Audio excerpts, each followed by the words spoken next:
நம்மளை தீய சக்திகள்லேருந்து விளக்குற ஒரு பொருளை பற்றி தான் இப்போ பார்க்க போகிறோம். ஒரு உன்னதமான பொருள்.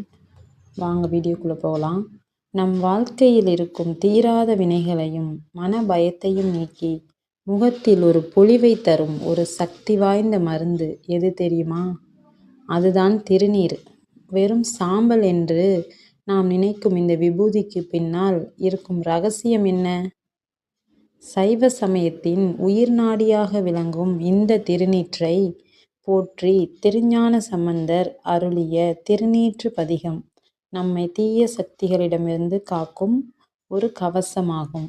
இதோ அந்த மந்திர பாடலும் அதன் உட்பொருளும்.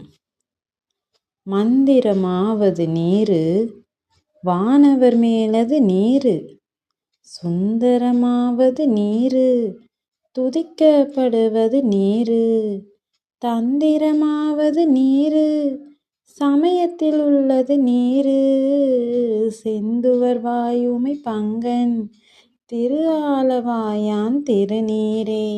மந்திரமாவது நீரு, வானவர் மேலது நீரு, சுந்தரமாவது நீரு, துதிக்கப்படுவது நீரு, தந்திரமாவது நீரு, சமயத்தில் உள்ளது நீரு, தந்திரமாவது நீரு, சமயத்தில் உள்ளது நீரு, செந்துவர் வாய்ப்புமை பங்கன் திரு ஆலவாயான் திருநீரே.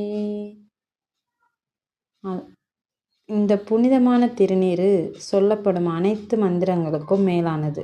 வானுலகில் வாழும் தேவர்களாலேயே விரும்பி அணியப்படுவது. நமக்கு மெய்யான அழகை, சுந்தரமாக இருப்பதை குறிப்பது இந்த நீர்தான் தருகிறது. அனைவரும் போற்றி துதிக்க வேண்டிய பெருமை கொண்டது. நம் வாழ்வின் இன்னல்களை தீர்க்கும் தந்திரமாகவும் இது விளங்குகிறது. உமையவளை தனது பாகமாக கொண்ட மதுரை ஆலவாய் பெருமானின் திருநீர் இவை அனைத்தையும் நமக்கு அருளும் வல்லமை பெற்றது.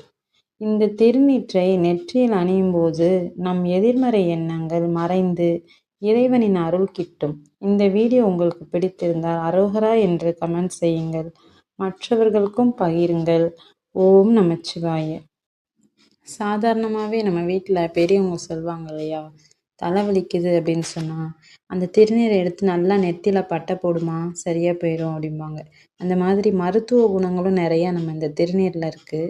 நிறையா நம்மக்கிட்ட சொல்லியிருக்காங்க. அதாவது அந்த தலையில் உள்ள நீரை அந்த திருநீரானது உரியும் அப்படின்னு சொல்லியிருக்காங்க. இந்த மாதிரி நிறையா விஷயங்களுக்கு திருநீர் உதவுது.